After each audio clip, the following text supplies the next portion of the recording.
No, but Okay. Okay, so we'll just chat, and if you say anything stupid, I'll just edit it out. I'm gonna say a lot of stupid shit. But That's right. I know you're good for it. Okay, you ready? yep. All right, welcome back to another episode of First Responder to Riches. This is a special episode. It's a non-first responder in the studio here today. Buddy's my good friend, my business partner, Craig Austin. Craig, how's it going, buddy? Good man. Thanks a lot for having me on the show. Yeah, no, super excited to get this one on the books and get it happening. For those who don't know, Craig Austin is a top producing mortgage agent in Toronto, or more importantly, I guess, Oakville, Ontario. And he's on the show today to talk about a program he has in Ontario that's been helping fellow first responders get into the market and make things happen. So before we get in too deep here, why don't you tell us about yourself? Who are you? What do you do, Craig?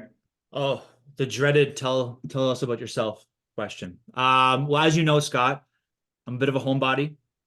I spent a lot of time in my home office, kind of working on the business, and so I don't know. I'm a 40-year-old that has the maturity level of a 25-year-old. I've got twin daughters that are 10 years old. Coach their softball team. I take them to and from volleyball a lot these days, and so that's what I'm up to these days. Okay, all right on. So I'm a new dad. I have a 5 week old baby girl. So any advice you having two twin girls for someone that has a baby girl? Yeah, I'm all, not to sound like a drill sergeant, but I was always a big believer in just keeping them to a schedule. And so my daughters, I think I was fortunate just having twins and they were in the same crib. They kind of played off each other, but had nap time was every day at the same time, bedtime was at the same time every day, feeding time. And so I guess consistency was everything. And so they were sleeping through the night pretty early on. And I guess that's my advice to you, just keep them on a schedule and stay true to it.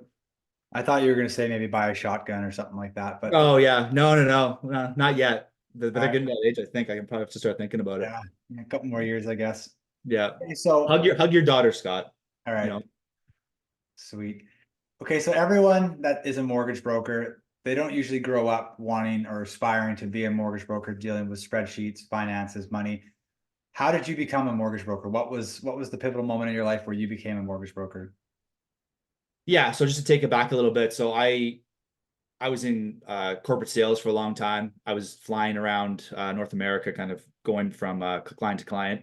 I was in the food sales side of the business, and so I was doing that a lot. I had twin daughters about 10 years ago, and I was kind of always on the road. I would literally, in some cases, I would drop the girls off at school. I'd fly to Montreal for a meeting, and then get back in time to pick them up from school. And so, after doing that for a couple of years, I realized it wasn't going to be something I can do long term anymore. It's slowly killing me. So I had a buddy, a really big mentor for me, and a good friend who was doing very well in the business. And kind of start picking his ear. He's kind of a serial entrepreneur, Ryan Wiley, for those of you listening that may know him. And so he's always kind of doing something. I kind of saw him rise to, having a very successful mortgage business among other things that he does on the side. And so we were always kind of looking to do something together. And so when I was kind of killing myself at my last job, we kind of had a game plan of how I could kind of help come in and support his business from a lead generation. That's kind of, my area of support, is basically being able to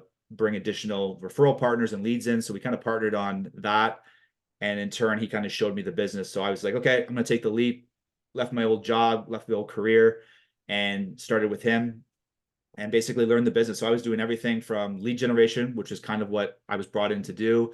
But in turn, I was doing discovery calls, budgets. I was underwriting files. I kind of got the whole scope of a business in a 6 month to a year period, where he was basically showing me all the inner workings. So I always say, for those of you again who know Ryan, he runs 10 Loans a Month Academy, which is the #1 training brokerage in Canada. Not brokerage, but training academy in Canada. And I think they're in the US as well. But I was always, joke around that I'm student #1, where I'm like, just follow what he says, kind of follow the plan, and you'll have some success. Okay, right on. So it's Um, funny. Sorry, go ahead. no, that's it. Yeah, it's funny that you referenced Ryan. So for those who don't know, Craig is my business partner. He's based out in Ontario. I'm here in BC. And the only reason I ever met Craig or came to fruition with Craig is through the same person, Ryan Wiley. I was taking the coaching from his academy, and we just kind of became friends outside of coaching. And one thing led to another, and Craig and I got introduced. And the funny thing about Craig and myself is we live on opposite sides of the country, and we only get to see each other face to face, either on Zoom calls like this, or the odd time we meet up for team meetings. And the one time I did meet up with Craig, actually the first time I met Craig, he threw me in front of traffic to get one of those scooters that you can rent. And I still have a scar on my arm for it. So Craig and I are forever intertwined in life, because when my daughter grows up and says, "Daddy, why is that scar on your arm?" I'm going to say, "Well, Uncle Craig pushed me in front of traffic to get a scooter, so I didn't have to walk." Okay. I thought it was a nudge to the side of traffic, but you're probably right. Thankfully, it was like 3 a.m, so it wasn't there wasn't oncoming traffic. But yeah, I still feel on some level, I feel less bad about it now that I know you, but it wasn't a good introduction. But I think the only saving grace for that was we did a cold plunge prior in the lake in the middle of the night to cool the body down. oh, that's right. Yeah. It wasn't too bad. Yeah. So yeah, Craig is my business partner, and actually there's 3 people outside of my wife that have been quite influential on my mortgage trajectory and what I know today. And Craig is a big part of that. So I've learned a lot from Craig, and Ryan Wiley being the second, and the third will be Scott Peckford, who's on the show in an episode to come here. But these 3 men have shown me the ropes, and Craig was student number 1 of Ryan's, and I guess I would be Craig's student number 1 of his little training academy. But that's kind of how we came to fruition. And I've had the pleasure of the last couple of years to watch Craig grow and watch his business grow. And more importantly, watch this first responder program get some legs underneath it and really make an impact out east. So that's what we're going to dive into here. Craig, so let's talk about this first responder program. What's kind of the nuts and bolts of it? And then we'll kind of pick it apart. Yeah, so the nuts and bolts are essentially, we're promoting our mortgage business to first responders, so ex military, firefighters, police officers, nurses, doctors, anybody kind of, and this all kind of originated from the pandemic, where kind of a give back, a thanks to the first responders who kind of got us through the whole time frame. And so what we did is, and again, I think we can be doing a lot more things to really promote it and get it out there in front of people. And obviously, I would lean on you to kind of, your expertise on how to get in front of the people that are in powers of influence there. But really what it is we were giving back from our commission. So when we get, as you know, and I'll just explain to your viewers, that we get compensated from the lender after the mortgage is funded. So we get a certain percentage. It's usually about 1% of the mortgage amount. All right. So the lender basically provides us a commission as a thank you for bringing our client's business to that financial institution. And so from that commission, we're going to donate $250 right off the jump, right back to the client as a cash back, as a big thank you to them for, doing their mortgage through us, and a thank you for doing what they do for a living and helping support the community. And then we also going to make a donation to a charity of their choice for $100 to help support causes within the first responders community. So that's what we're doing, and it's been well received. I think there's they appreciate the fact that there's some acknowledgement for what they do, and everybody likes to save a little money. So that's kind of what the focus has been on with the first responders program. Yeah, and I think it was kind of, I don't know what the word would be, but fitting that I was part of your team and I watched this program come to fruition, because I get to see the files on the back end. And it's kind of like, oh, it's kind of cool. Like we're putting money in this charity's pocket, and we're putting money back in the jeans of first responders. So a couple of things you said that I just want to break down for the listeners. So Craig and I are very open book, transparent. That's how we were brought up in the industry. So any mortgage broker who doesn't share or tell you what their commission is from the lender, I would question it. I would dig a little deeper into that. But like Craig said, on average, we're paid about 1% of the mortgage amount as a commission. And that's standard practice. We don't hide it from our clients. We're very open and honest and transparent with them. That comes from the lender. It does not come from our clients. Our clients pay us $0. They very seldomly have to pay a fee for our services. And the only time that they would, it probably works out better in their interest for the scenario that we're putting in front of them. But 99.9 times out of 100, you don't pay for Craig and I's services. The lender's paying us, but we're always working for our client's best interest. So we're not necessarily always sending you to one lender because we're getting paid by them. We have a variety of lenders we can use. We find the best fit for the client. So that's the first piece. Craig had said that he's putting money back in the jeans of first responders. So $200. It's a big amount because, you know, no one else is offering that. Like the lender isn't going to give you the money, and sure as shit, the bank's not going to do it. So Craig going out of his way to put that money in your pocket is huge. And then I think the bigger piece that I'm not really talking about yet is the money to the charity. So I can't speak directly to the charitable societies in Ontario, but I know in BC we have like Wounded Warriors, we have like Children's Hospital, the BC Cancer Clinic, the BC Professional Firefighters Charitable Society, like Bright Nights at Stanley Park. Like there's so many good, and then every individual department's charitable society. There's so many good options where, if you think about it, just for doing something you're going to do every 3 to 5 years, no matter what, you're making an impact for someone else's life. So I think it's huge. Craig, so kudos to you. What would you say, like ballpark, how many families have been part of this program? Yeah, so we started it during the pandemic. I would say we've helped over 40 families from the origination. I've partnered with another couple mortgage agents here in Ontario to help promote this. And so, yeah, between the three of us, I would say there's been a number of files that have come through the pipeline.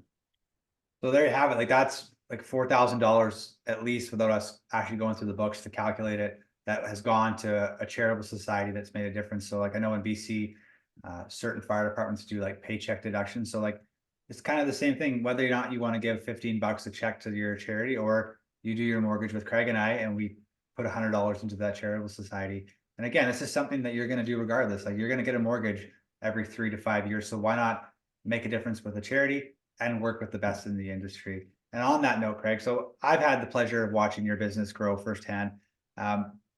What is it that, as you as a broker, is that what makes it so different for you? Well, let me rephrase that. What is it that you do as a broker or an agent that's so different than everyone else? Yeah, so I mean, at this point, a lot of the information, a lot of the things that are nuanced to my business that I've focused on have been budgets for my clients. And so what sets us apart, I always kind of like to set myself apart from the actual bank, the lender, because I think our main competition is not other brokers, it's more the actual financial institutions, because people feel that they've banked with the bank for so many years and this bank has their back, but really ultimately you're just kind of a number in the big wheel of the bank. And so the benefit of working with a mortgage broker specific, I'll speak to myself, is that we have access to dozens and dozens of different lenders. And based on the amount of volume that we send to these lenders, we're able to offer more specific mortgage products and rate specials that are often not available to the general public. And in addition to that, we have dedicated underwriters, which means that we can expedite the approval and the processing of your mortgage a lot faster than going directly to the bank. So instead of you going to the big six, walking down the street, we can actually have access to many, many different lenders, including the banks, and basically shop you around, put them in competition with themselves. So they're fighting for your business. Kind of my claim to fame and how I support my clients through the home buying process is that we make custom budget spreadsheets. So I'm a visual guy. A lot of my clients are visual people. We break down what you qualify for on a very simple to read budget spreadsheet that breaks down not only what you qualify for, but we break down all of your closing costs. So we itemize those. And then we take it one step further and we break down your monthly household budget. We make a video walking you through that budget because I can appreciate people may not be up to speed with their mortgage terminology. And then we hand you back to your realtor ready to go shopping for properties. And then as you go shopping for properties with your realtor, the relationships that we have with these realtors, they'll send me over the MLS listing of the property that you're interested in putting an offer in on. We'll plug in the numbers, property taxes, condo fees, if there is any. And that way you'll know down to the dollar how much this property is going to cost you on a monthly basis. And more importantly, that you actually know that you can qualify for it. We can kind of show you what your max is. A lot of people don't understand that property taxes, and if there are condo fees, they do factor into your overall qualifying ratios, which you can qualify for the property. So we factor all of that in, and that way you know exactly how much it's going to cost you and that you do qualify for it. So there's my long-winded explanation of how I help support my clients through their home buying journey. No, for sure. And I've heard that pitch quite a few times, and I've watched it play out firsthand. So for those listening, it may not mean a lot to you that Craig says that he provides custom in-depth budgets, but I've done an Instagram reel on it before. I've talked to hundreds, if not thousands of clients on why this is impactful for you. And I'll just kind of sell Craig a bit more on it, is that if you work with the big six, a lot of them, if you go get a pre-qualification or a pre-approval, whatever the hell they're calling it, it means jack shit most of the time. Like they haven't even verified your income. They're just going to say, you earn $100,000, you're good for X amount. And then you go out and shop and you go purchase a property. Then you have to send it back to that big six bank. Then they might come back and say, oh, actually, no, sorry, your income's variable. You didn't earn that much this year. You know, they're gonna give you 1,000 different answers on why they can't stand behind their pre-approval. Well, I got an Craig, example for you, Scott. A really good example of that. If I let's can. do it. Yeah. Yeah. Okay. So I had a client a couple years ago, maybe a year and a half ago. They got pre-approved with one of the big six, Big Blue, and thought they were good up to I don't even remember the number. I think it's $700,000 was the purchase price amount. They went and bought a property. Thank God they had a financing condition, a 5-day financing condition. They took it back to Big Blue, one of the big six banks, and the difference between a mortgage broker and a bank is that we underwrite the file up front, which means we look at your documents, your income documents, we pull your credit, we basically get an idea, well, not to get an idea, we fully underwrite the file before you go shopping for a property, so we know that you qualify for that property. In this case, the banks typically don't do that. They're not going to look at all the income documents. In a lot of cases, they're not going to pull your credit. And in their defense, the reason they do that is because they have such an influx of people coming for mortgages. And a lot of times, these mortgage pre-approvals amount to nothing. They don't end up going anywhere. And so they don't look at those documents before you've actually purchased a property. And so the problem with this, in this example, she got pre-approved for $700,000, but when she went and actually bought a property and took it back to her bank, they realized that she was technically not a salaried employee.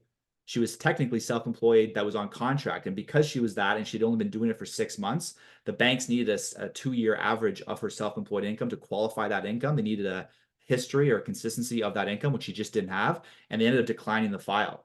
And so had she come to a mortgage broker that does their due diligence up front, she would have known that she wouldn't have qualified for a mortgage under her current income. And then we could have positioned her in different scenarios that maybe have got her across the finish line. We were able to set her up with a B lender, which is an alternative type of lender, which comes with higher interest rates, but gets her into a property now where she can start earning that appreciation on the property. And then once she has that 2-year average of her history, we're going to move her into an A lender. So there was a positive outcome of that story, but it was a stressful situation for the client because, again, the lender didn't do their due diligence up front. And so that's the difference between the bank and the broker.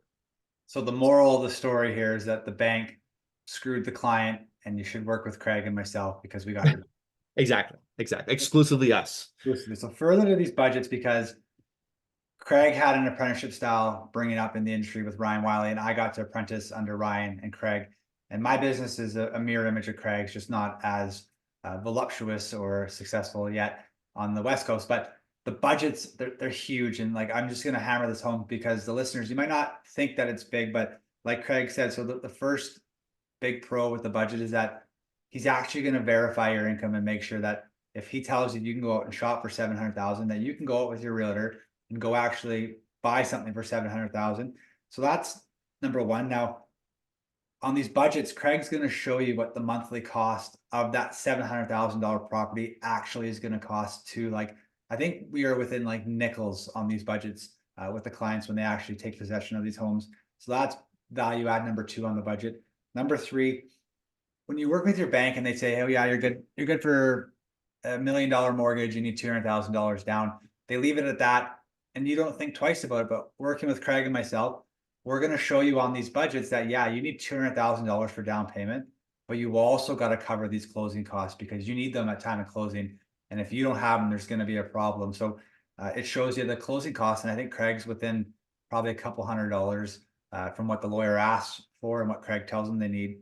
So yeah, there's 4 big value adds. And I think that a lot of our clients come back to us and say that it's a game changer, these budgets, because when they go out shopping and if they narrow it down to 1 or 2 properties, Craig and myself, we're going to customize these budgets to that said property. And we're going to show them what 700,000 looks like. We'll show them what 675 looks like. And we're going to show them what 750 looks like. And we're only going to show them that if they're actually qualified for it, because we all know in these big markets like Toronto and Vancouver, when the market's hot, we're in multiples. And these clients need to know that they can pull the trigger in a split second and say, okay, we're going 50,000 over ask because we want this property. So that's all I got on the budgets. I think they are an absolute game changer. I know it's built my business way faster than it ever should have just by implementing them. And Craig's taking the budgets to a whole nother level. And I know I've watched him do it where clients have come to Craig because they want to sell their property and buy a bigger one. And Craig showed them how, okay, here's that option. But have we looked at this option as well, where you can retain that property and you can still go out and buy that next property? So Craig's not just a one-trick pony. He's got a lot of tricks up his sleeve. Well, and just to expand on that a little bit, as far as the budgeting goes, it's not just someone that's buying a property. We do everything from refinances, debt consolidation. I'll give you a quick example on that. We had a client of mine recently that just came to renew her mortgage. There was a couple actually, renew their mortgage. They advised me of what the bank was currently, their current bank, the current lender that they had their mortgage with, was offering them. I was able to beat that by almost a full percentage. So I was saving them over $450 a month just by renewing with me. But then when we looked under the hood, they had $100,000 of high interest debts between credit cards, car loans, student loans. There was a line of credit in there. They had $100,000. It was costing them around $2,200 a month to carry. A lot of those credit cards, lines of credit, especially the credit cards, and they come with higher interest rates, right? So we're able to roll those debts into their mortgage at a lower interest rate, and we're able to save them over $1,300 a month just by doing that. And so there's a lot of different scenarios that we build for our clients. We're not just about, you're looking to buy a property during refinances. Right now, the one big thing that a lot of Canadians are coming up for is renewal, with interest rates being, a lot higher when they first got their mortgage a few years ago. We're doing a lot of renewals right now where we're showing people, hey, now this is the time that we can, leverage some equity that you have in your property to clean up some high interest debts. If you're looking to, take out some equity to go put that new roof on your house or put that new kitchen in, this is the time to do it. But also just save them money, because what I'm finding right now is that the banks, the big six, are not offering the best interest rates available on the market. And we have access to other lenders that are offering much better interest rates right now to renew your mortgage with them. And so definitely reach out to a mortgage broker to get those options, because you can be saving a lot of money by transferring your mortgage, even if you're not taking any equity yet, but just transferring your mortgage from one institution to another. You can save yourself a lot of money. Yeah, I think the time's come, Craig, where we stop plugging other brokers. Just come see me and Craig. We got basically the country covered. Like the middle Canada, don't hate on me, but for the most part, Canada, the markets are Vancouver and Toronto, and we got you covered in those two. So just come see Craig and I. And the moral of this is that the banks, they're not out to save you money. Like they report to their shareholders, and they want their shareholders to get rich. So that's why they don't offer you the best rate. Like they're offering renewal. Like I had a client, he's up for renewal in 6 months. They offered him his early renewal last month at a full 1.5% higher than what I could get him today. But it didn't make sense for him to lock in today because we're on a declining rate market. As of right now, things could change, but we have him covered if we go back up. But it makes sense to kind of ride out the storm for this particular client to see what's on the other side in 4 months, to see what he's offering or what the lenders are offering. And like Craig had said, other lenders are coming in quite sharper because they're competing for business now. Like their books are down a little bit because there's been less transactions in the industry. So lenders are competing now, and what happens is we see lower rates. So hook up with Craig and I, and we got you covered. So the other thing I want to mention on that too, I just want to quickly talk about rate insurance that we offer our clients. Oh, great one. Okay. Yeah. So which is essentially a buzzword. That's kind of what we offer. We call it rate insurance. Basically, I always say to my clients, what's that? I think you patented rate insurance. Well, I think I've maybe Ryan owns it, but anyways, it's just it's a way of just basically advising our clients. Like, and I always use the analogy. I'm like, hey, Mr. and Mrs. Client, has your bank ever reached out to you in the middle of your mortgage term and told you that you could save X amount of dollars over the remaining time you have left on your current term by breaking your existing mortgage and getting into a lower interest rate? We saw this during the pandemic when people that were in a 3.5 to 4% interest rate before the pandemic, and then interest rates bottomed out below 2%. People could have saved a lot of money by breaking their existing mortgage and getting into a lower interest rate, sub 2%.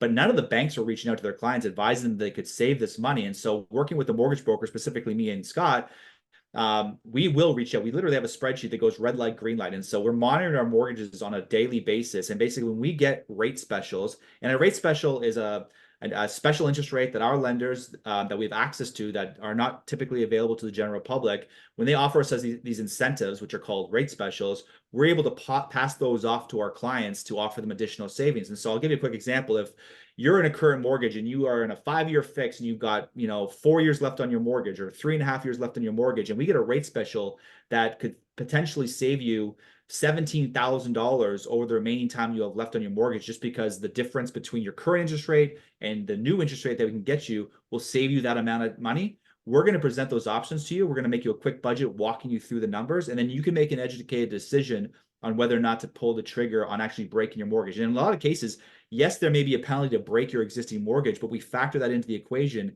And in so many cases that we see, you can still save a significant amount of money by breaking your mortgage and going in with a different lender at a lower interest rate. So that's kind of our commitment to our clients, where we're saying, hey, listen, your bank is not going to reach out to you in the middle of the term because they've already got you under contract, and their main priority is to maximize their shareholders' profitability. So saving you money is not on the top of their list. It's not even in the top 10 things that they're looking to do.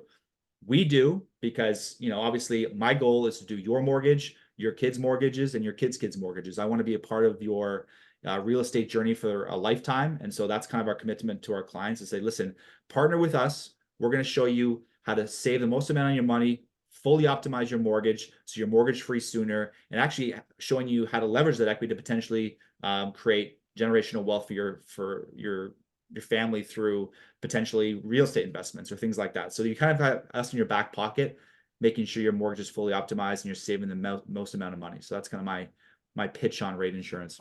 Yeah, no, I think that was a great plug. So far we've got the budgets, the custom budgets, the video budgets, because first responders, I know who you are. You like to see things and actually look at it and not just listen to it like a lecture style. So we got the budgets, the video budgets, we got the rate insurance, we got the fact that Craig lives in his home office under a bridge, and we got myself. I'm in my office quite a bit. So we're just selling you hard on working with myself and Craig, but no, I'm just kidding. Okay, Craig, what's a normal day look like for you? Like, are you a 4 a.m. riser, 5 a.m. club, gym, cold plunge, or you just wake up and get at it and get shit done? What do you do? Okay, so I work late. Kids go to bed. I do a lot of evenings and nights just working away. I get up early, go to the gym, good breakfast, go to the gym, come back. I'm usually in my office by 9:30. I'm a big time blocker, so I basically structure my day where I'm answering emails through a certain time. I'm taking calls. I'm doing some lead generation through contacting my referral partners, touching base with them, giving them updates on files.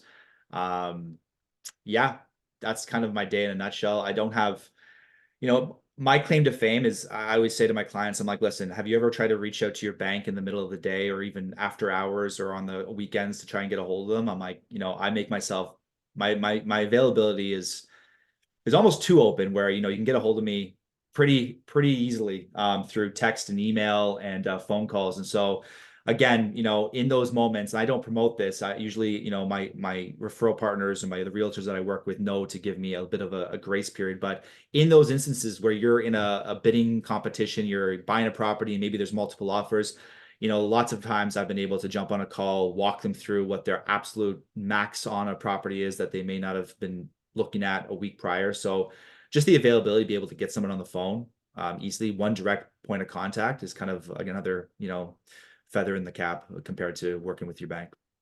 No, 100%. And I don't want to speak to it too much because I don't want to promote people calling you at 9 p.m. or 10 p.m. But I can attest to it because Craig and I, we have a 3-hour time swing between the two of us. And there's been times where I've needed answers to questions, and what would be after hours in Toronto, Craig's still available. And the guy, like I said it to Craig before 1,000 times, like he was cut to be a first responder. Like he is one of the most OCD people I've ever met, that he would fit in very well in one of the ranks of first responder roles. Yeah. So that's Craig. It's great. It's great for business. I don't know about everything else in my life, but it's for sure. Okay, so the listeners have heard me rant and rave about Vancouver and why I think it's a great market, and I've given them updates. I don't know as much about the Toronto or the Ontario, more specifically the Toronto market, as you do. What's going on back east in the big smoke? Like, what's happening in Toronto nowadays? As far as the real estate market, yeah, I mean, I'm starting to see an uptick. So this is I guess beginning of January right now, 2024. Definitely starting to see a lot more action from the new year on. Typically the spring market starts around Valentine's Day, and then goes into the summer. And so I'm starting to see a lot of activity. I've had a lot. So in 2023, with interest rates where they were on the increase, now that the word on the street that interest rates have started coming down, we've started to see fixed rates come down because they're attached to the bond yield. Bond yield has been low, fixed rates have come down. As far as variable rate mortgages go, we've already heard from the Bank of Canada they're expecting a 1% decrease in 2024 and another 1.5, 1.25 in 2025. And so there's a lot more confidence in the market right now where I'm seeing people who are sitting on the sidelines. I've never done so many pre-approvals in my life with clients that just kind of wanted to see what they qualified for, and then they just playing the waiting game. And so now they're starting to come out of the cave and starting to see what they can qualify for. We revised their pre-approval, and we're starting to see a lot more action. Um, Personally, right now, I'm just starting to see a lot more of my clients starting to shop early on this year. And I think there's a lot of deals to be had because a lot of people that have put their house on the market and maybe have bought another property, they're kind of in a position where they have to sell their property. So there's some deals to be made out there for people that need to sell. And that interest rates, although they've come down a little bit, there's still a lot of people that are still waiting or expecting interest rates to come down a little bit more. And so they may be still sitting on the fence waiting for those rates. So if you're in the market to buy a property, couple, trains of thought here, but you might be in a position to get a property for a lower price without a bidding war. Because I think once interest rates do start to come down, you're going to see a lot more activity in the market, especially when the spring market hits. And you might be in a position where that price that you could get for a certain amount today might be a little bit higher because you're going to be in competition with other buyers. And so again, there's different trains of thoughts there. But that's kind of the word on the street. Yeah, no, I think it's kind of the same out here out west. So with that in mind, where do you see the opportunities in the next 3 to 6 months as far as should people be looking at the condo market, the townhome market, or like the single family detached market? Yeah, I mean, that's a great question. From an investor standpoint, I mean, if you can get yourself on a duplex or a triplex where you get multiple revenue streams. So I'm thinking of a duplex. I'm thinking of one of those old wartime bungalows where the square footage upstairs is the same square footage as it is downstairs. Separate entrance to the outside. You can be earning a lot more rental income than buying a condo in the city. But with that said, a condo in the city, as far as low maintenance goes, you kind of set it and forget it. There's an option there. The good thing about being, in Canada, I mean, you know, um, lots of struggles right now with, price of affordability of homes, and the cost to carry mortgages and even rents. But we are seeing, I think what was it, over 1 million new Canadians came into Canada.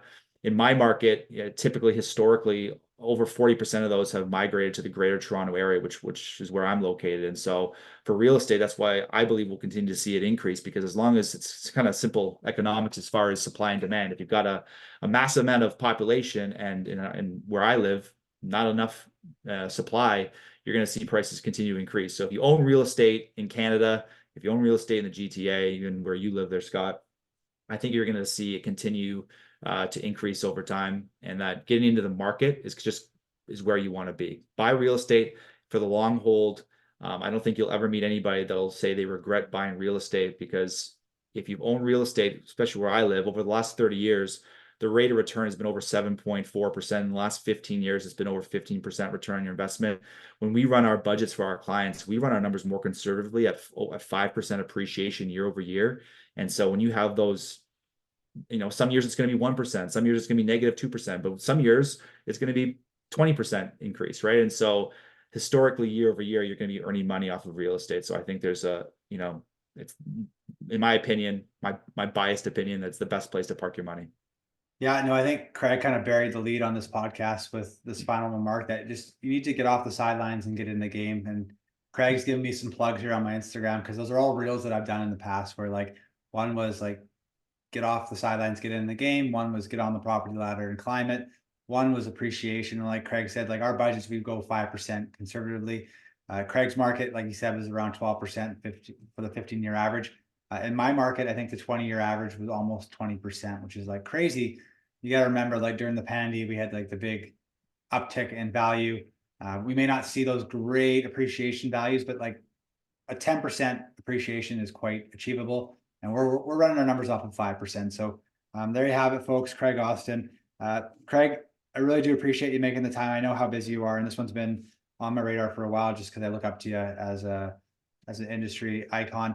Will you hang around for the responder roundup? I will, but industry icon is a bit of a stretch. But yes, I, No. I appreciate that. I also like how you called the pandemic a pandy. I'm going to start using Pandy, that. yeah, I'm at a point now where we just call it Pandy and move on. That's great. Okay. I think we're all as first responders done with chatting about it, so we're going to call it a Pandy and move on. Yeah. Okay. Question number one, Craig. I know you're a big reader. I've seen your bookcases.